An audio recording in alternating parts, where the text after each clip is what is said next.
వర్షానికి దెబ్బతిన్న ధాన్యాన్ని కొనుగోలు చేయాలని సూర్యాపేట జిల్లా తుంగతుర్తిలో రైతులు నిరసన తెలిపారు.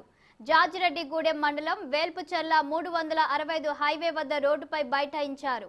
ఆరుగాలం పండించిన పంట అకాల వర్షంతో తడిసి ముద్దయింది. ఉరుములు మెరుపులతో భారీ వడగండ్ల వాన కురిసింది. వందల ఎకరాల్లో పంట నష్టమైంది. అలాగే ధాన్యపు రాసులపై పట్టాలు కప్పినా ఈదురు గాలులకు అవి లేచిపోవడంతో నీట మునిగాయి. ధాన్యం తడిసిందంటూ ధాన్యం రాసుల వద్ద రైతులు కన్నీరు మున్నీరవుతున్నారు. దాదాపు ధాన్యం కొనుగోలు కేంద్రంలో ధాన్యం పోసి 10 రోజులవుతున్నా కాంటాలు వేయటంలో ఆలస్యం చేస్తున్నారని అన్నదాతలు మండిపడ్డారు.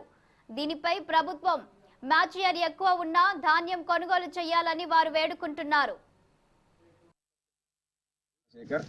మాది వేల్పుచెర్ల గ్రామం జాజిరెడ్డిగూడెం మండలం సూర్యాపేట జిల్లా నైట్ వచ్చేసిన వడగండ్ల వర్షం వలన మేము కౌలు బట్టి చేసేటువంటి వరి పొలం 15 ఎకరాలు నేలపాలు కావడం జరిగింది.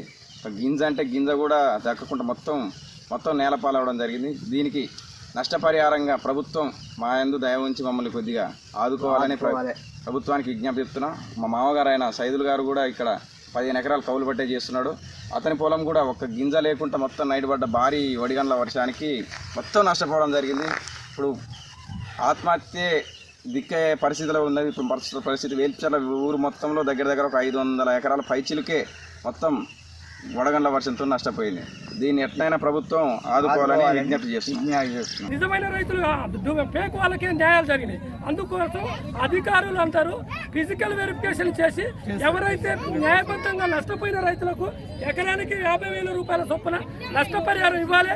అధికారులు ఏసీ రూమ్లలో కూర్చొని ఆఫీసులలో కూర్చొని నాయకుల ఇళ్లలో కూర్చొని మాత్రం లిస్ట్ అవుట్ చేస్తున్నారు. మొత్తం కూడా తడిసినటువంటి పరిస్థితి ఉంది. ఈ యొక్క తడిసిన వడ్లను మొత్తం కూడా ప్రభుత్వమే కొనుగోలు చేయాలి.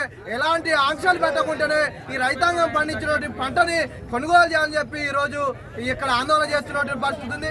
ఆ వైపుగా జిల్లా యంత్రాంగం సంబంధించినటువంటి అధికారులు ఆ వైపుగా ఆలోచన చేసి అదేవిధంగా నష్టపోయినటువంటి రైతాంగానికి 1,00,000 రూపాయలు